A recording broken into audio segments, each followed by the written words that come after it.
Welcome to Fact Horizon. This is where history meets mystery and facts define the future. We explore the profound truths of human existence, the wonders of the mind, and the secrets of the cosmos all in one place. If you seek knowledge and wonder, you're in the right spot. Subscribe now and join our journey beyond the horizon. Thank you. And I just want to set the tone right away for this deep dive. Yeah, please do. This isn't, just a casual summary of a self-help book. We're going to be holding up a pretty ruthless mirror to the human condition today. Right, it gets pretty heavy. It does. Tolle argues that our mental dysfunction, this collective ego, isn't just some abstract philosophical idea. It's literally the biggest threat to our survival as a species. Which is a terrifying thought, honestly. I mean, the idea that our own minds are the threat. Exactly. It drives everything from our daily arguments to massive global conflicts. And if we don't cure this dysfunction, we might just end up as, well, an evolutionary failure. Wow. Okay, so speaking of evolution, that actually brings us right into the first part of the book. Now we'll talk about Chapter 1, The Flowering of Human Consciousness. Right, and Tolle starts this chapter by taking us way back, not just human history, but the history of the planet, like 114 million years back. Yeah, the part about the first flower, right. I found that so fascinating, but also a bit mysterious.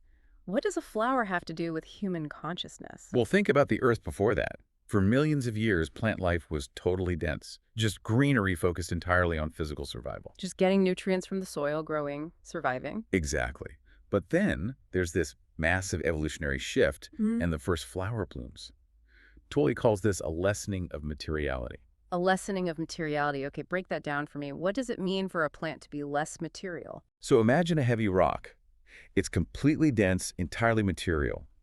But then, through evolution, you get a crystal, which allows light, a non-material thing, to shine right through it. Oh, I see. So it's physical, but it becomes a window for something intangible. Right. Same with reptiles evolving into birds, defying gravity. The flower, the crystal, the bird, they represent a window into the formless, the spiritual realm. That's a beautiful metaphor. And Tolle's point is that human consciousness is at a similar evolutionary stage right now. We are meant to shed our dense, heavy materiality, which is our ego, and basically balloon. Okay, but I have to push back on this a little bit. Right. Tolle calls our normal human state deeply dysfunctional, right? He does, yes. He calls it a collective madness. But look at how much we've progressed. We have the intelligence to build submarines, to split the atom. We've gone to the moon. How can we be evolutionary failures if we are so incredibly smart? That is the exact paradox he points out. Yes, we can build submarines and split the atom, but look at how you've used that intelligence. Oh, I know where this is going. Yeah. He points strictly to history, the horrors of World War I, where that same high intelligence was used to invent poison gas to slaughter thousands in the trenches. Right. Trench warfare. Just horrific. The World War II, Stalin, the Khmer Rouge.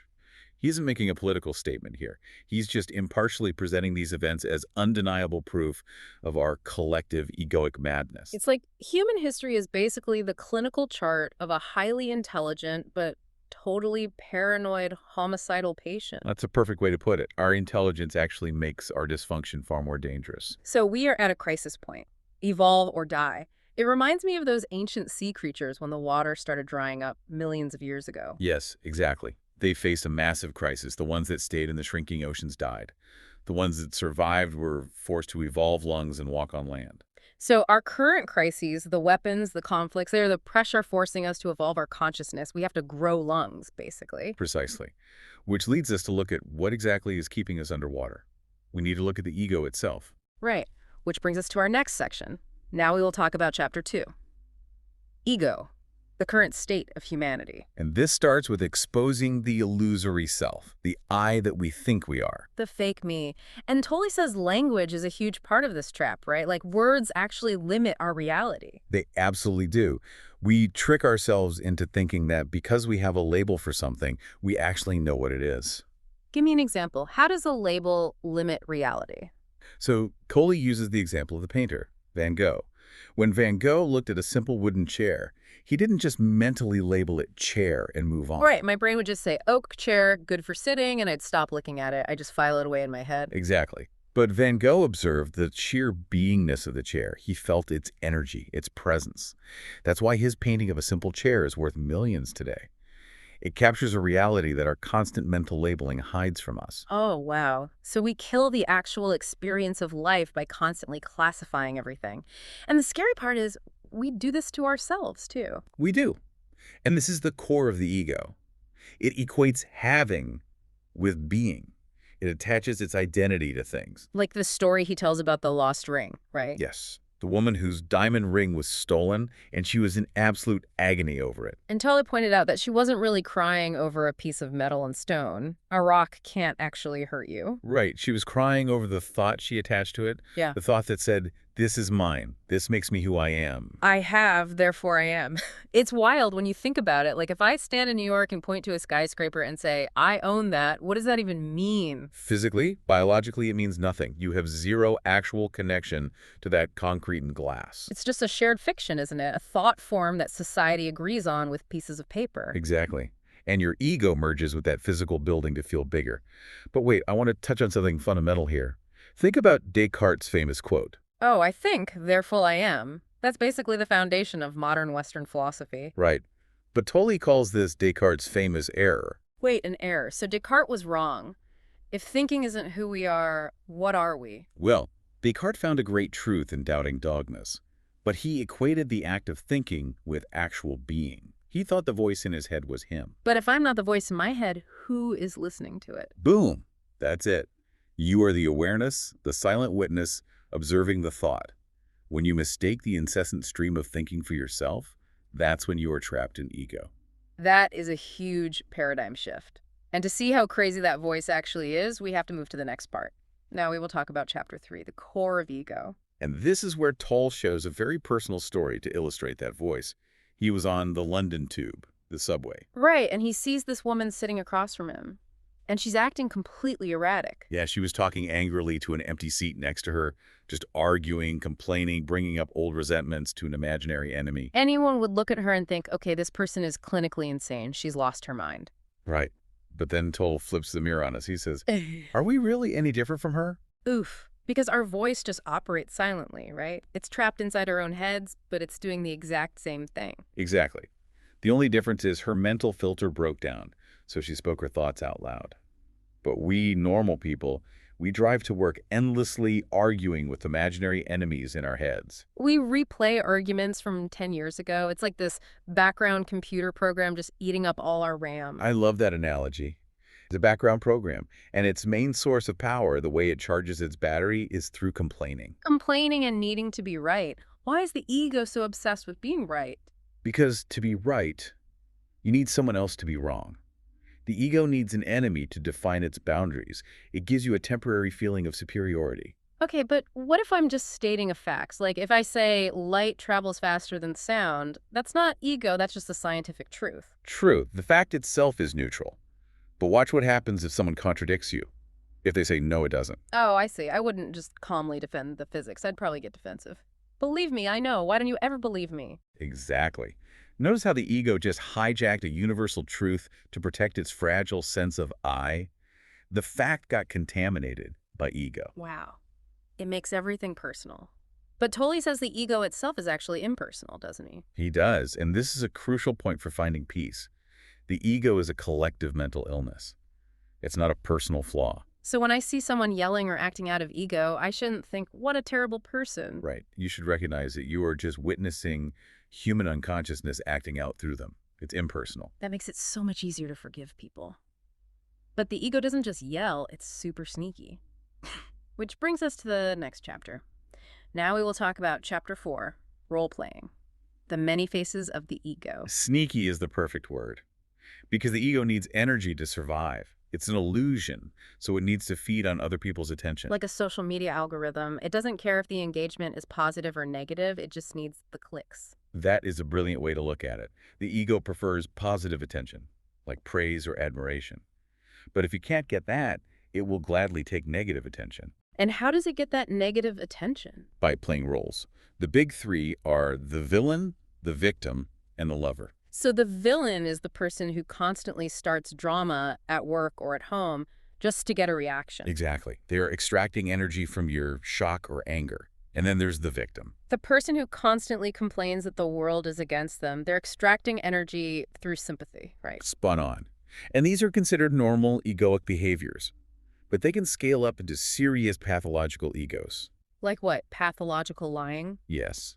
Yes. A person might invent elaborate fictions about their life just to feel important to feed that ego, or it can manifest as paranoid schizophrenia. Where they think the CIA or aliens are after them because it makes them the center of the universe. Their ego needs a massive enemy to justify its existence. Precisely. And what's really terrifying is when this scales up to a group level, the collective ego. Right. Institutions, nations, religious sects. When a collective ego forms, it's 1,000 times more blind and destructive than an individual ego. It desperately needs an us versus them dynamic to survive. It needs to demonize an enemy to keep its own borders intact. But underneath all this desperate role-playing, what is the ego actually afraid of? Death. Annihilation. The ego feels completely separate from life.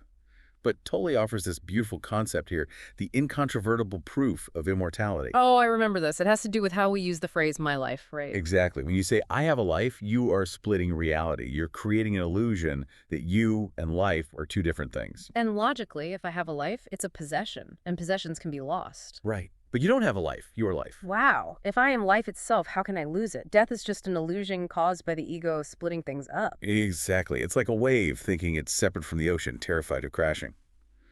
But the wave is just water. The form changes, but the water doesn't die. That is incredibly liberating. But now we have to shift gears to something a lot heavier. Now we will talk about Chapter 5, the pain body. Yes. If the ego is the dysfunction of the human mind, the pain body is the dysfunction of human emotion. And this concept honestly kind of freaked me out. It's so intense. But first, we need to understand the difference between an instinct and an emotion, right? Correct. So an instinctual response is your body reacting to a real physical danger.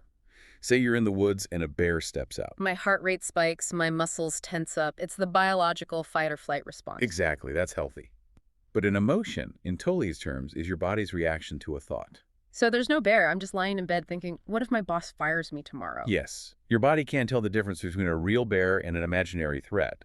It reacts to the voice in your head as if it's real physical danger. Oh, my stomach drops. I start sweating. My body is producing an emotion based on a pure fiction. Right. And over a lifetime, especially starting in childhood, we accumulate a lot of these negative emotions. Pain, anger, grief that we didn't fully process. And energy doesn't just disappear, does it? Never. All those trapped old emotions merge together inside you. They form a semi-autonomous energy entity. Tolle calls it the pain body. Okay, expert, I have to stop you here. I really have to push back on this. Okay. Are you saying this emotional parasite actively wants us to suffer? Like it deliberately creates arguments with our loved ones just to eat our negative energy? That sounds like a sci-fi horror movie. It does sound like an alien parasite movie. Oh. And the mind initially rejects it because it's so unsettling. Mm. But look closely at human behavior. Okay. Think about the addiction to unhappiness. You know when you just feel a dark, heavy mood come over you and you actually want to be angry? You look for a reason to snap at someone. Oh, man. Yeah, I know that feeling. It's like I'm looking for a fight. That's the pain body waking up from its dormant state because it's hungry. It needs to feed on energy that matches its own frequency. It feeds on drama. And it specifically targets our intimate relationships, doesn't it? Absolutely. Intimate partners are its favorite food source. You'll see couples suddenly get into a massive screaming fight over something ridiculous, like a towel left on the floor. Right. It goes from 0 to 100 in seconds. That's because the two humans aren't really fighting. Their two pain bodies have woken up and are mutually triggering each other to generate maximum emotional pain. It's a feeding frenzy. That is terrifying, but also makes so much sense. And Tolle says this isn't just individual, right? There are collective pain bodies. He specifically mentions the collective female pain body. Yes, this is a very heavy historical truth. For thousands of years, the collective male ego has suppressed, marginalized, and inflicted violence on women. From the witch hunts to being treated as property. Exactly. All that accumulated pain doesn't just vanish. It lives in the collective cellular memory of women today. That's why the female pain body carries an extra historical weight. And he mentions this applies to races and nations too, right? Yes. African Americans, for example, carry a massive collective pain body from centuries of slavery and systemic trauma. Nations that have suffered genocide or constant war carry it too. So we're carrying the ghosts of history in our bodies. That's a lot to wrap your head around. But there is a way out, which leads us to the solution. Now we will talk about Chapter 6, Breaking Free. And this is where we learn how to starve the parasite. Tolle shares a story here about a woman in his office that really stuck with me, a woman in her 30s. Yes, so she came in for counseling, and when she sat down, she had this very polite, socially acceptable smile on her face. But then out of nowhere, the smile just vanished. Her face contorted into a grimace, and she just started sobbing uncontrollably. She began talking about the severe abuse she suffered from her father as a child. And she was 30 now, the threat was gone, but her pain body had become the literal filter through which she viewed her entire present existence. Exactly. It had completely hijacked her reality. And we see the rawest version of this in children. Oh, like temple tantrums. Right.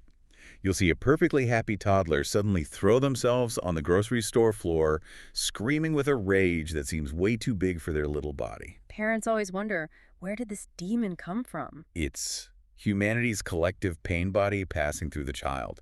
Because kids haven't developed a strong ego yet, the pain body just takes over completely. So how do we sever the link?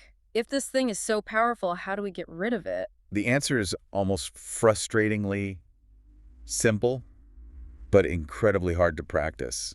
It's conscious presence. Conscious presence. What does that actually look like in the moment? Tolle says breaking free takes no time at all. You don't have to spend 20 years in therapy fighting it. Wait, really? No time at all? How is that possible? Because fighting it just gives it more energy. All you have to do is observe it. When you feel that heavy, dark emotion rising in your chest, you just watch it. So I just say to myself, okay, I feel anger rising. Yes. You don't judge it. You don't say, I shouldn't be angry. You just shine the light of your awareness on it. The moment you realize, this isn't me, this is my pain body, the link is severed. Because it can no longer pretend to be me, it loses its disguise. Exactly. It thrives in the dark. The light of your conscious presence stops it from taking over your mind. But there's a wild paradox here. Tolle says that people with the heaviest, most unbearable pain bodies are often the closest to spiritual awakening. The pain body as an awakener. It's a beautiful twist of fate. When a person's suffering becomes absolutely intolerable, they are backed into a corner. They either have to go completely insane or wake up. Right. The sheer agony forces them to disidentify from their minds. The pain becomes the fire that burns away the ego. Wow. So the parasite actually becomes the catalyst for freedom. That's incredibly hopeful. So once we drop the ego and the pain body, who are we? Now we will talk about Chapter 7, Finding Who You Truly Are. And this is where it gets very practical. Because it's easy to think you're awakened when everything is going well. Oh, yeah.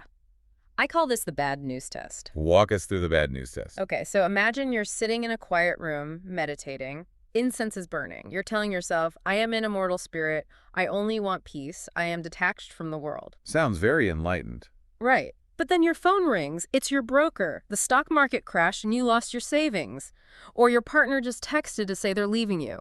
Or your brand new car was stolen. And boom. Watch what happens internally. Exactly. Within a split second, the meditation is gone. You're screaming, throwing things, totally consumed by anger and fear. Tolle uses scenarios exactly like this to show us who we really think we are. In that moment, you don't think you're an immortal spirit. No, I think I'm a small, vulnerable me whose entire worth was tied up in a bank account or a car. The ego snaps back instantly. And that snapback reveals your true level of consciousness. To find out who you truly are, you first have to realize who you are not. So I am not my bank account, I'm not my relationships, I'm not my thoughts. Right, and you have to practice this with other people too. You have to learn to look through their ego rather than at it. Well, through it. So if someone is screaming at me in traffic, I shouldn't take it as their true identity. Exactly. You recognize that the screaming person is just the impersonal human ego acting out. Behind that noise is a conscious being, just like you. Which naturally brings us to exploring that quiet space behind the noise.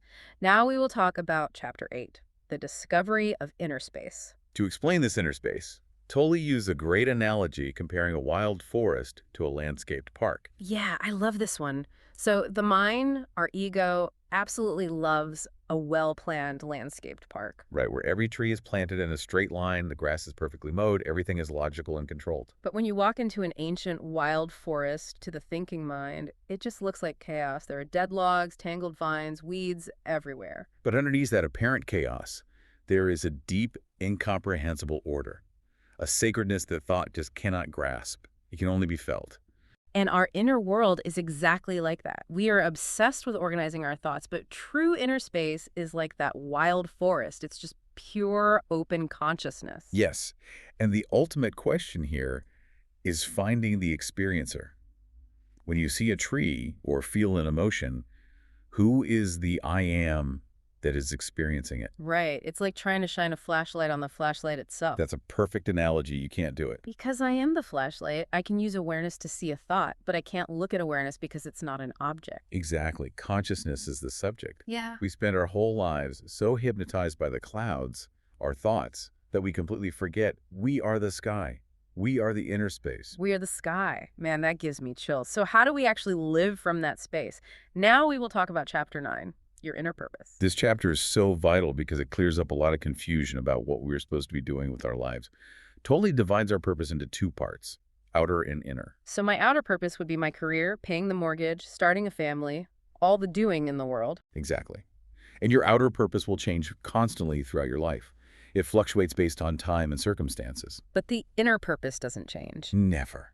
The inner purpose is singular and absolute for every human being to awaken, to be fully present in the now. But the ego hates the now, doesn't it? It has a terrible relationship with the present moment. The ego only survives by living in the past or the future. It treats the present moment in one of three highly dysfunctional ways. What are they? First, it treats the present as a means to an end. Like, I'm only doing this boring task so I can get to the weekend. Right, the present is just a stepping stone. What's the second? It treats the present as an obstacle. This traffic jam is in my way. And the third? It treats the present as an outright enemy. I hate where I am right now. I hate this situation. I'm fighting it mentally. So to fulfill our inner purpose, we have to stop treating the present moment like an enemy. We have to make it our friend. Precisely. You align yourself with whatever the present moment contains. And when you do that, you step into the final stage of this evolution. Which brings us to the grand finale. Now we will talk about Chapter 10, A New Earth. There's a story Tolle tells here about being in China that perfectly encapsulates this new earth. He visited a very old stupa on a hillside. Right, and he saw these golden characters engraved on it, the word for Buddha. Yes, and he asked his host what the literal translation of the characters was. The host told him it was made of two symbols, man and no. Man and no, meaning the denial of form. Exactly. To be a Buddha, to be awakened, is to say no to the illusion that you are merely this physical form, this human ego. But awakening doesn't mean we just go sit in a cave and meditate forever, right? We still have to live in the world. Absolutely. And that's what Tolle calls awakened doing. You still act, you still create, but you do it from a completely different state of consciousness. And he gives us three specific modalities for awakened doing, right? The first one is acceptance. Right. If you're changing a dirty diaper or stuck in traffic and you can't enjoy it, you simply accept it. You do what needs to be done without any internal mental resistance or complaining. No background RAM running, just doing the task. What's the second modality? Enjoyment. This is when you find the joy of being in the action itself, regardless of the outcome. You're not just working for the goal. The act itself is joyful. And the third is enthusiasm. That's the really powerful one. Yes. Enthusiasm is what happens when your outer vision, a big goal you're working towards, merges completely with your deep inner alignment to the present moment. It creates massive creative energy. It feels like these modalities tie into the whole rhythm of the universe. Tolle talks about the outward movement and the return movement. Yes, it's the cosmic cycle. Oh. We have an outward movement where we grow, build, and create forms in the world. And a return movement as we age, where forms dissolve and we prepare to return to the source. It's almost like the universe is breathing in and out. And awakened doing bridges the two. It brings the unmanifested light of spirit right into the manifested world of form. Exactly. And when enough individuals do this, when we stop operating from fear and greed and start operating from conscious presence, that is the literal birth of a new earth. So to recap this massive journey today, we've seen how our ego is basically a collective madness, tricking us into identifying with things and thoughts. We've uncovered the pain body, that emotional parasite feeding on our drama. We learned how to starve it through conscious presence. And finally, we saw how aligning with the now through awakened doing can literally change the planet. It really can. And I want to leave the listeners with a final provocative thought to mull over. Please do. If your conscious presence is literally the universe waking up to itself, then your next interaction, the next conversation you have with your spouse, or the next time you get cut off in traffic isn't just some mundane moment. Oh, wow. It's the front line of human evolution. Exactly. The battlefield is right there. In that split second, will you react as the conditioned, egoic past, or will you respond as the new Earth? What a powerful place to end. The evolution of the universe comes down to how you handle your next traffic jam. Thank you so much for joining us on this incredible deep dive today. My challenge to you, the listener, just try to observe your own voice in the head today. Don't fight it, just watch it. Until next time, keep looking beyond the horizon.